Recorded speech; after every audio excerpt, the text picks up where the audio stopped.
people don't know is originally when you had Freestyle Fridays and all that, you had to get out there by yourself. They'd take you. You had to get out there by yourself. So I had made some phone calls and figured out who I needed to talk to when I got there, and I just went. I just went to 106 in Park and sat in the line. And when the homie came out that I knew was the guy I needed to talk to, I said, I want to rap. And right there on the spot, he had me freestyle. And it was so crazy because we had to sit through the whole episode of 106 in Park that day. And he put me on the spot, bro. He pulled me out of the crowd at 106 during one of the breaks, had the DJ play a beat, and I started rapping. And the crowd was going nuts because I did that Skittles shit. They didn't know that, but I did the Skittles shit. So I'm rapping all these candies, and they thinking it's clever, bro. I was that first day for the audition when I was leaving, I was signing autographs. It's crazy. Crazy looking back on this. Yeah, the 106 in Park days. Yeah, I was going to ask you about that. So you caught some flack behind the whole little 106 in Park thing. People were saying you went on there and said you were from Detroit, not from Pontiac, and you caught some flack behind that. What was the situation behind that?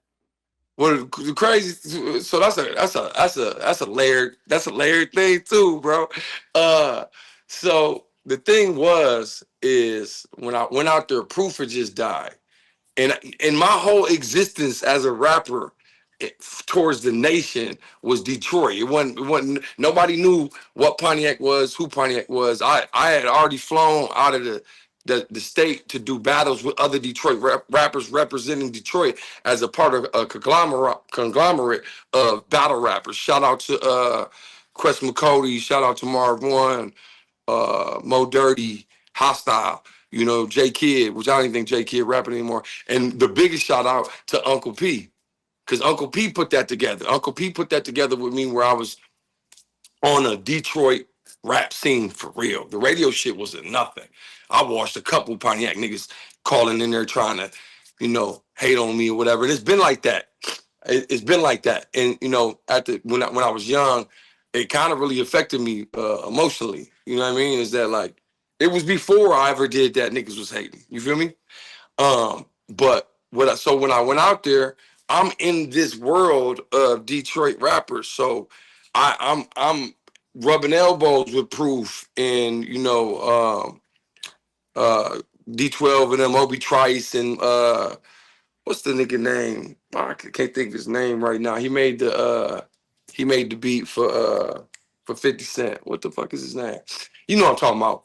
But the D12 camp and all that. And so, but not only that, just real Detroit battle rappers. And I'm going down to Southwest and I'm messing with the Purple Gang and all these different Detroit rappers. So when Proof died, it was like a thing to me. Yeah, Cutter had just died too, So that was the thing. What I actually said, and this is another thing. The dude from BET wouldn't put Pontiac on the thing. People don't know this. I go in there like, they're like, where you from? I say Pontiac. He say, oh, is that Detroit? I say, no, it's Pontiac. He said, well, I'm just going to put Detroit on there. I say, no, you can't put Detroit on there. He say, well, I'm going to put the Midwest because don't nobody know where Pontiac is. Literally. So if you go back and you look at it, it says Midwest, right? But when I took the mic and the dude introduced me, Terrence or whatever his name is, he introduced me, I say, it's Jay Hussle, Pontiac City in the building, rest in peace, Proof, Detroit, what up? So it's like nobody is living my experience but me. So I caught a lot of slack on that, but that's just because people wasn't listening. And then people was mad because I lost. And that's another crazy thing in itself too. I was never supposed to battle Hollow the Don. I actually originally was supposed to battle this female that was blasting niggas for like a couple weeks.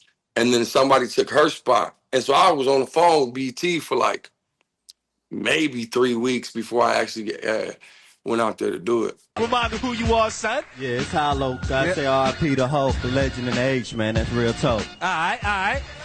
Now taking a ride to the Midwest, introduce yourself. Let them know who you are, man. Jay Hussle from the outskirts of Detroit, Pontiac City. We in the building. Stand up. Rest in peace, crew. Okay. He came in like 7 foot tall, ready to get it popping for a great battle today. Yeah, I said what again? Because niggas was wrong. And yeah, it was a lot of heat for that. And then when and that's another thing you gotta think of. The dude that signed me, he was from Detroit. So the record label was based in Detroit.